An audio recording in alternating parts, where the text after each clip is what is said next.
Hello everybody, I'm Catriona Morten, I'm a sensory-motor psychotherapist, and today what I'd like to talk to you about is self-worth and all the things that encompasses. But before I jump into that, if you enjoy these videos, can you like and subscribe to our channel, because it really helps us help more of you.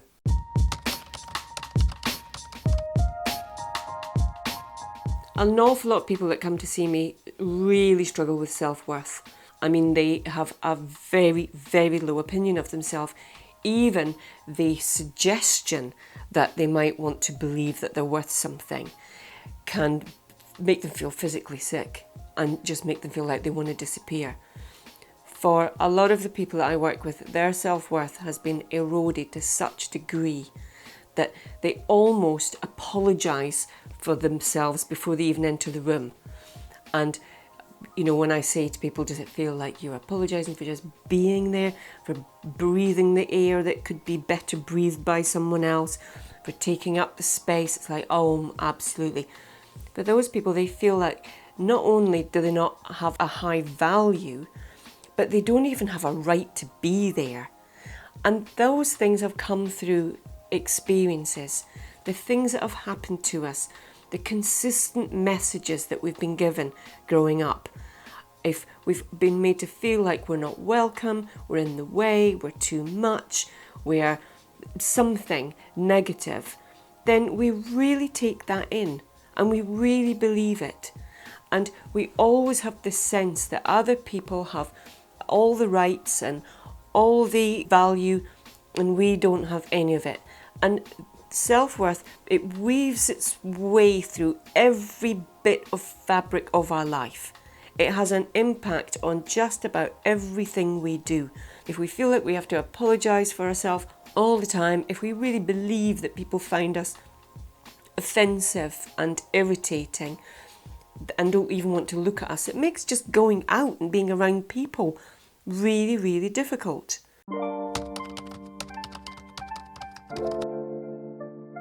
Low self-worth and low self-esteem, they have a massive, dramatic impact on us when we get into relationships and friendships and even just, you know, kind of work acquaintances and just about every kind of relationship that we have.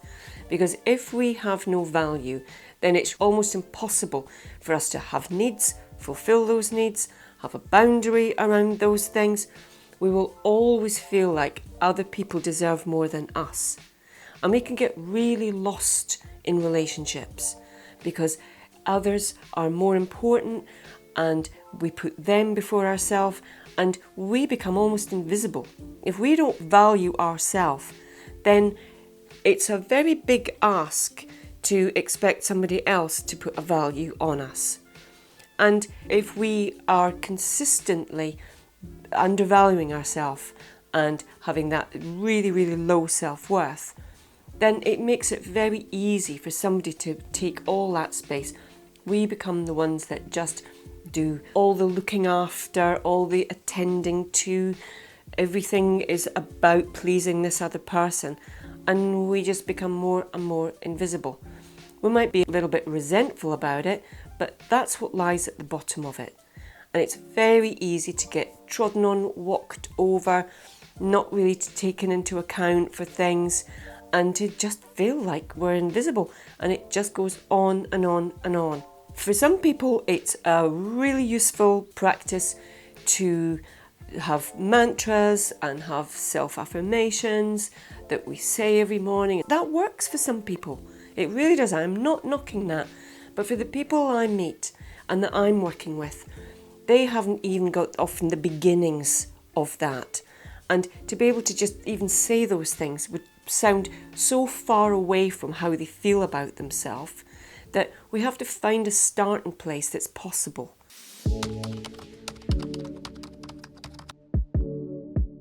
We can't start with a huge, great, massive change from the place that we're at. We have to start from where they're at and just have something that's above that. I'm good enough. I value that I'm kind. I value that I'm a good, honest person. Make those things your starting point to build that foundation.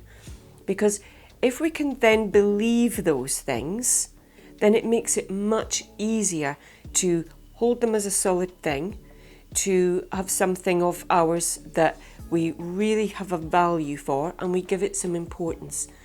But if we're just going to say it and not work with, well, how does that make you feel? Do you believe that? What's it like internally as you say that out loud? Even just to yourself into an empty room, let alone saying it to someone. Can you say that out loud and look someone in the eye when you say that? Do you really believe that? Right, absolutely, through you. Because if you can't, and you try and feel like you have a right to a boundary, then the minute somebody pushes back on that boundary and goes, really? It's just going to crumble. Because the self-worth comes from within and spreads out. We can't just build a shield around it and there be nothing to back it up. Because the minute someone pushes against it, it's going to crumble. So we have to be able to believe the things that we're saying. Notice how our body reacts and responds.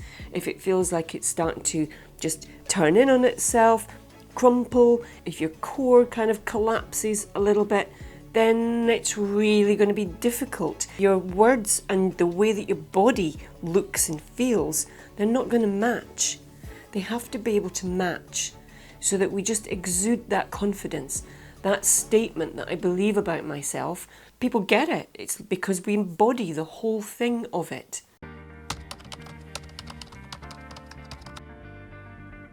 So we have to be able to work with the effect that this has on the body so that we can hold on to that thing that we want. We have to first of all have a right and a willingness to, do you want to change that? What would you like to believe about yourself?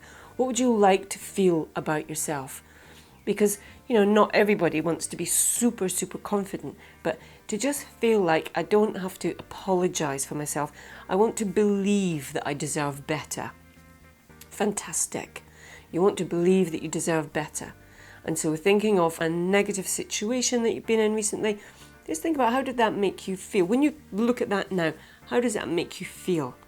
You become aware of the way that your body's reacting and responding. What does it do to your breath? What does it do to your crushed core? What does it do to your back and your shoulders? What is needed? What resources can we find? Doing lots of different experiments for you to have that length in your spine, to be able to be straight and to be able to say this and exude it outwards, to have the energy and the stance that matches the words that I'm saying.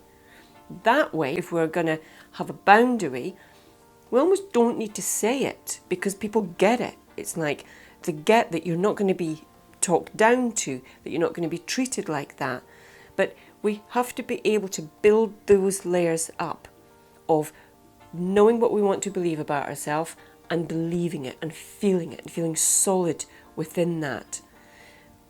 Because otherwise we're trying to do something, and if we haven't got that and we're just using thoughts and words, then when that's pushed back and crumbles, we feel like it just adds to the lack of self-worth. Oh, I can't even do that. I can't have that for myself. I wasn't able to do a boundary, and you're not going to try again.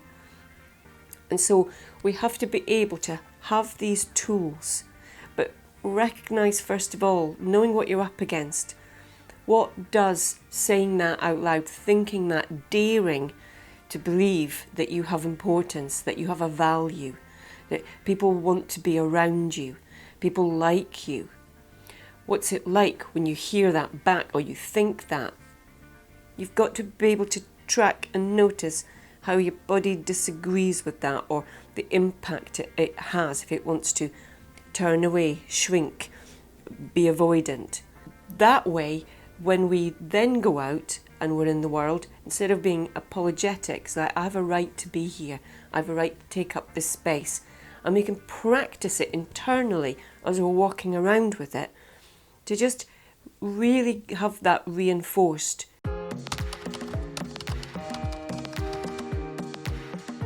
In a relationship, if somebody is trying to be demeaning, then we can either address it, be direct about it, be curious about what it is that they're trying to do, what message are they giving to you? Are they trying to take away and squash you down a little bit? Because in a true friendship, in a true relationship, all of those things, we should want the best for each other.